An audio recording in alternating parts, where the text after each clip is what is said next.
tekalina tekaleka menye okuyimiriza kampeyini mu disitulikiti ezo. Ngaloya nze ndowooza nti electoral commission kyekoze kiri mu mateeka ate tekyeba affecting elections.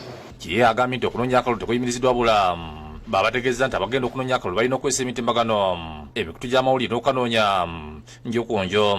Kiika agambye nti okukikola bamaze kwebuuza ku minisitule y'obulamu eyabategeeza nti obulwadde bwa COVID-19 bwerisankula ebitundu ebyo.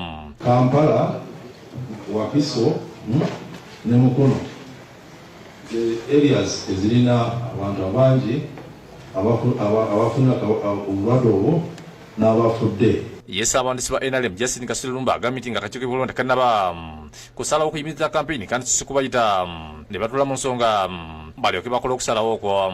Ab'ebibiina n'abatali ba bibiina tubeere n'olukiiko n'electoral commission tubeere n'ebintu bye tukkaanyaako. Bwe tubanga kati tugendera ddala mu kusaba kalulu ku radio na TV, ani agenda okumitinga kosti eyo? Ani agenda okusasula radio ezo ne TV? Lumumba era agambye nti nga bannakibiina ky'NRM bakuseddwa nnyo naye bakugondera amateeka akakiiko y'okulonda era bagenda kunoonya akalulu nnyumba ku nnyumba. Tugenda kwongera amaanyi okusaba akalulu muntu ku muntu ku byalo. Mujjukire tulina abakulembeze 48 abali ku kyalo. Abakulembeze omwo mwe muli obukiiko bw'aba NRM, akakiiko ka mainstream. Atangaza ne ku ssente ezaaweereddwa ekibiina n'agamba nti zonna zaaliddwako akawunti zaabwe mu buli disitulikiti okuggyako disitulikiti 3 nga zino bakyazinoonyerezaako. Ono era wanjagidde gavumenti okwesosola abasawo ensako yaabwe naddala abali ku mwanja ogw'okujjanjaba obulwadde bwa COVID-19. Kubanga bataasa obulamu bwaffe abali mu gavumenti n'abatali mu gavumenti, so buli omu abeetaaga bamugaso kutuusa ensako yaabwe mu budde gye bali. Akakiiko k'ebyokulonda bwe kalangiridde nga Pulezidenti Museveni asigazaayo ebifo 3 mwagenda okunenyeza akalokole Greater Mukono, Wakiso ne Kampala. Kiiko era ayogedde ku musango gwasaliddwa omulamuzi Musasekaana omu ku beesimbye Mawugula North Sodo Ayini Kaguta gwe yateekayo ng'ayagala alangirire ku buwanguzi nti alina kkaadi ya NRM. Omusango guno gwasaliddwa era Sekaana ategeeza nti Sodo yaguwangula mutuufu. Naye yagaana okukola okuweereza order wakati ya NRM ne Sodo nga ng'ekiposinga NRM okukola ki okumuwandiisa nga flag bearer. Kiika ategeeza nti balina muntu akuteberera NRM Mawugula North wadde nga kkooti yasasa omusango gwa Sodo ne Charles Kutesa Musherure. Judith Nalugwa yakusakidde Green ku Lwabukedde TV. Omwaka guno gusigaddeko ennaku nnya zokka era bangi balindiridde okubanga bayingira omwaka omujja. Kyokka mu kiseera kino gavumenti eyimiriza ebivvulu byonna ebiyingira omwaka omupya era neerabula bannayuganda obutagezaako kuyingira bivvulu bino. Tulina ebisungawo ku nsonga eyo.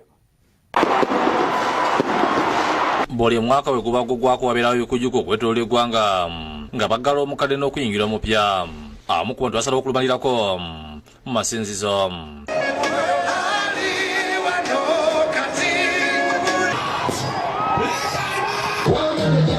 Kati gavumenti ng'eyita minisita y'amawulire n'okulungamya eggwanga Edith Nabakobe erangirira nga bweyimiriza ebikujjuko byonna eby'omwaka omupya n'erabula bannayuganda obutageza kubiyingiramu. Tubasaba mubeera awaka ne famirizi zammwe. Fireworks ebyo ebiriroliro ebibadde bikubwa tebijja kusoboka kubeera nga bikubwa kubanga bitera okuleeta abantu bangi ne bakuŋŋaana ne wesanga ate bikubwa past midnight. Already tulina kafyu egenda mu maaso olw'okulaba nti ekirwadde kya COVID tekisaasaana.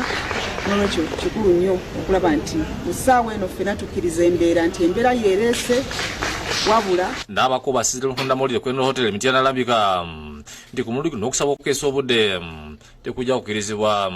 Agambye nti abagenda amasizi bagenda kugenda emisana ng'obudde bwa kafyu tebunatuuka baveeyo baddeeka. Ababadde babeera mu overnight tebijja kusoboka. Tujja kusoma oba kusaba obudde bwa kafyu nga tebunatuuka tudde waka ne famirizi zaffe tusobole okuba nti twaniriza omwaka mu mbeera eyo. Kuno kusanyuka kudduka kudde eno kudde eri mu trading centers tebijja kubanga bikkirizibwa. Alabudde bannabufuzi mu disitulikiti ezaaweereddwa 17 obutagiza okukuba nkuŋŋaana wabula bagondera ebiragiro. Yennyamidde olw'abantu abatandise okwanyisa akakiiko k'ebyokulonda bwe kalangidde nga bakayimiriza enkuŋŋaana mu disitulikiti ezimu n'alabula nti balina okukigondera. Abamu olwedde bavuddeyo nga bawakanya ebiragiro by'Electoral Commission.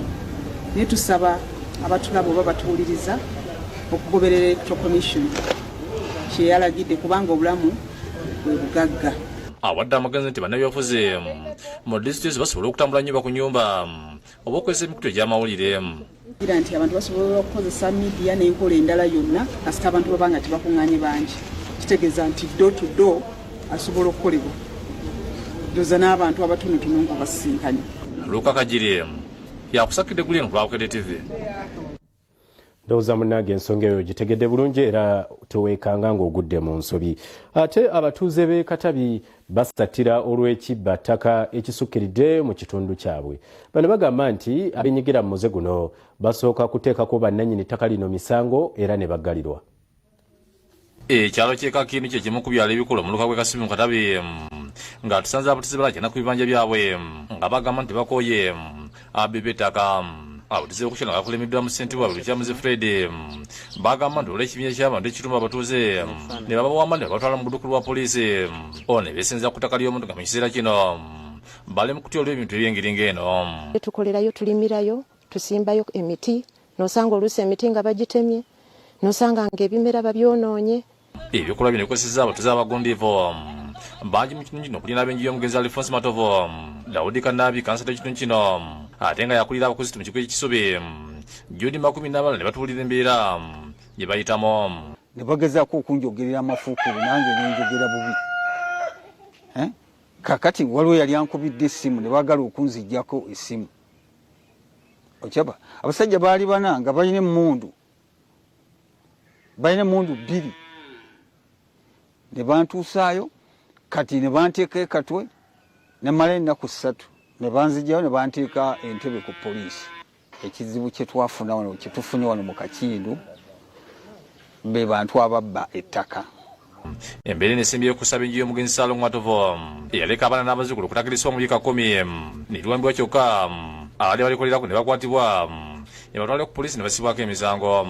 Yenna ali mu kintu kino, yenna yeesimbye mu kintu kino okubonaabonesa abaana b'omugenzi, abagenzi abagalamidde ekisubi. Mukama Katonda taata abakolimire. Nali wano waka nefuna essimu gye siina mu kontakiti zange nti abantu abatamanyiddwa bali mu kufensinga ttaka lyammwe naye bakozesa sipiidi ya waggulu. Florence Katusha bimu ku bannamwandu ba Salongo Matovo gwe togoddeko naye ng'atandise n'okulukisa amaziga atubulidde embeera y'abaana gye bayitamu olw'okutya akadde kano. Ekintu kino ekituguddeko ku kyalo kuno tekigudde ku ffe ffekka. Kyasooka ne kitandika emabega eyo, nze Wessaali nga bwe nkuganye sibeera kuno, wabula amawulire gansanga ng'eyo nti Kanabi baamusanga ye ne ku nnimiro ne bamuzingazinga bwe bati ne bamuteekako emisango mingi nnyo yasse, yakoze trespass, kulimina omanya bigenza olulimi lw'ekisiirwe lw'ekkooti sirumanyi. Ssentebe wa LC ey'okubiri ekisubi Mukasa Juma agamba nti embeera ne batabudde ng'abakulembeze ekitundu kyokka nga bakikola balabi bwakabakulu mu poliisi. Banga nti ababbi abo kye baagala possession ye kusobola kujja kutwala kuwamba kintu kubanga bakimanyi nti enkola yaffe ey'amateeka erwisa ebintu. Gwona ogenda okukiggusa nga yakoze eki nga amaze okitunda kwono n'oli nga kimuvuddeko. Tusaba famire zonna gye ziri buli muntu yenna alina amawulire agafaanaganako ng'ago ajje tugatte amagezi n'ebirowoozo. Gavumenti eveeyo etuyambe ekifumba ettaka nga kitubonyaabonya. Godfrey Sempija yakusakidde Gulien ku Lwabukedde TV. Ate abasumba b'abalokole mu disitulikiti y'e Wakiso bakuŋŋaanye okusabira eggwanga lyattu okulaba nga livvuunuka ekirwadde eki COVID-19 n'okulonda okubindabinda kusobole okubeera okw'emirembe.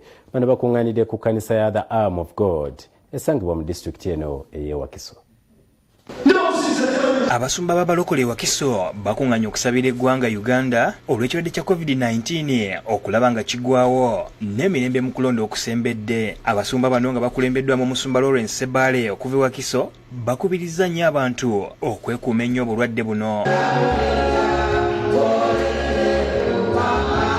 Omusumba Jimmy Jowati okuva e Makindye Ssaabagabo ategeeza nti kyekiseera buli muntu afukamire asabire ensi ye. Ebintu bingi yaleeta okusanyalala kw'essaala, yaleeta okusanyalala kw'okkuŋŋaana, naye tukkiriza omulundi guno Katonda azze tuyimusa nate otuzuukusa. Y'omusumba Mwebaze Paul Lutalo owa Arm of God Church e Wakiso agambye nti kyekiseera abantu okwogeza eddoboozi limu nga basabira ensi yaabwe. Nga twazze kukoleeza muliro guno ekigendera ky'okujja kwafaana olwaliro mu kusaba twazze kukoleeza muliro nga tukuba ekkondere ligamba nti abasumba kyekiseera okubanga tubeera bumu tusobola okuba tuyimuse eddoboozi eryawamu olw'okusabira eggwanga lyaffe Uganda mu linnya lya Mukama waffe Yesu. Tukuŋŋaanyisiza ya ggwanga na kanisa era tukuŋŋaanya okusinziira mu by'emirembe okuva mu byandikibwa mu by'emirembe ekyokubiri essula 7:14 nti abantu ba Mukama batuumiddwa erinnya baneetoowaza ne basaba ne banoonya amaaso ge.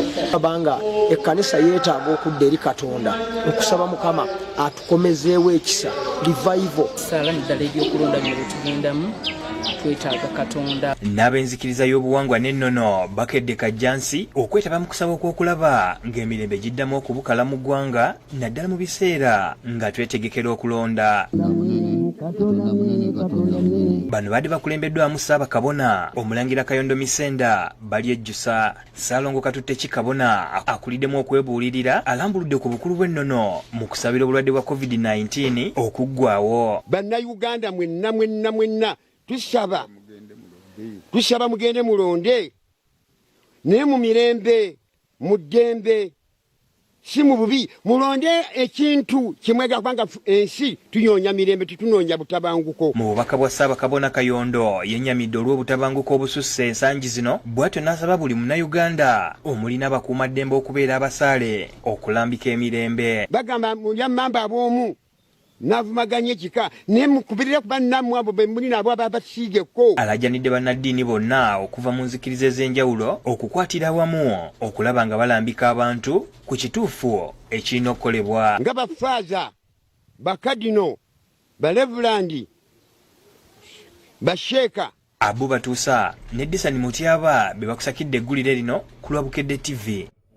Mukulikireyo ddala abasasi ba Bukedde TV naye wooli okyasobola okugenda maaso n'okusabira eggwanga lyaffe kubanga ebikolwa ebyokuyiwa omusaayi birabika nga biyitiridde wadde nga n'okulonda tekunnabaawo. Tusaasidde nnyo bannaffe abafunye obuzibu era ne tuyozaayozaamu abasobodde okuba nga mutuuka ku buwanguzi. Katukusibulire wano n'amawulire agabuutikidde. Nkujjukiza nti ku ssaawa 4 tubayo n'amawulire agataliiko nfuufu beerako olabe ebigenze maaso mu ggwanga ne ku 15 Bukedde Fama Radio Embuutikizi tubaako n'amawulire ku ssaawa 3 ez'ekiro. Nze Ismail Nsubuga mbadde ne mulungi Mebo atakumira mpeera akutukumire.